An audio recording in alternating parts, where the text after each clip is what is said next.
৯৫ মিটারের বিশাল ছক্কায় বল হারিয়ে 50 সাইফ হাসানের উদযাপনের রাজকীয় বেশ। এর আগে ৯২ মিটারের ছক্কায় আরেক দফা বল হারান এই ব্যাটার। সাইফের এমন ছক্কার তাণ্ডবের দিনে বাকি ব্যাটাররা তেমন সুবিধা করতে না পারলেও ঠিকই জয় তুলে নেয় বাংলাদেশ। আফগানদের দম্ভ চূর্ণ করে ধবল ধোলাই করে দিল টাইগাররা। আফগানিস্তানের দেয়া ১৪৪ রানের লক্ষ্যে ব্যাট করতে নামে বাংলাদেশ। ওপেনার পারভেজ ইমন ১৪ রানের বেশি করতে পারেননি।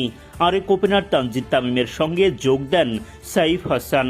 তামিম সাইফ জুটিতে ৪৭ রানে পাওয়ার প্লে শেষ করে বাংলাদেশ। সাইফের একের পর এক ছক্কা আর তামিমের দায়িত্বশীল ব্যাটিংয়ে এগিয়ে যেতে থাকে বাংলাদেশ। ৩৩ রান করে বিদায় নেন তানজিদ তামিম। দাপুটে ব্যাটিং চালিয়ে যান সাইফ। এরপর জাকের আলী অনেক ফিরে যান ১০ রান করে। শামীম পাটোয়ারি রানের খাতায় খুলতে পারেননি। বিপদে পড়ে যায় বাংলাদেশ।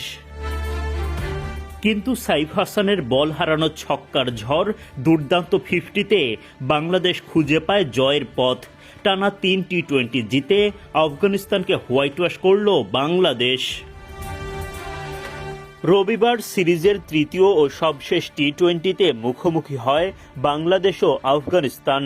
টস জিতে আগে বোলিংয়ের সিদ্ধান্ত নেন বাংলাদেশ অধিনায়ক জাকের আলী অনেক। আফগান ব্যাটারদের শুরুতেই চেপে ধরেন শরীফুল নাসুম সাইফ উদ্দিনরা।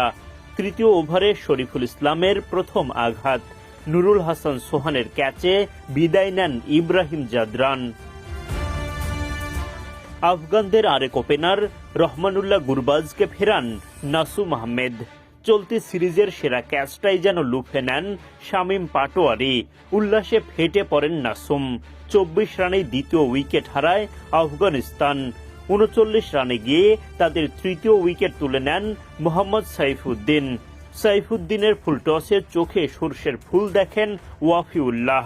বোল্ড হয়ে বিদায় নেন ১১ রান করে। সাইফ উদ্দিন নিজের দ্বিতীয় শিকারে পরিণত করেন সেদিকুল্লাহ আতালকে। তানজিদ তামিমের ক্যাচে ২৮ রান করে বিদায় নেন সেট ব্যাটার আতাল। লেগি রিশাদ টিকতে দেননি আফগান অলরাউন্ডার আজমতুল্লাহ ওমরজাইকে। নাসুম বোল্ড করেন বিগ ফিশ মোহাম্মদ নবীকে।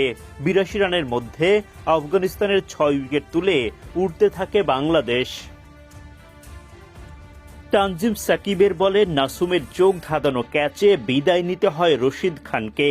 সাকিব পরের বলে তুলে নেন আবদুল্লাহর উইকেট। এভাবে ঝড়ের বেগে উইকেট হারিয়ে প্রত্যাশা অনুযায়ী বড় পুঁজি গড়তে পারেনি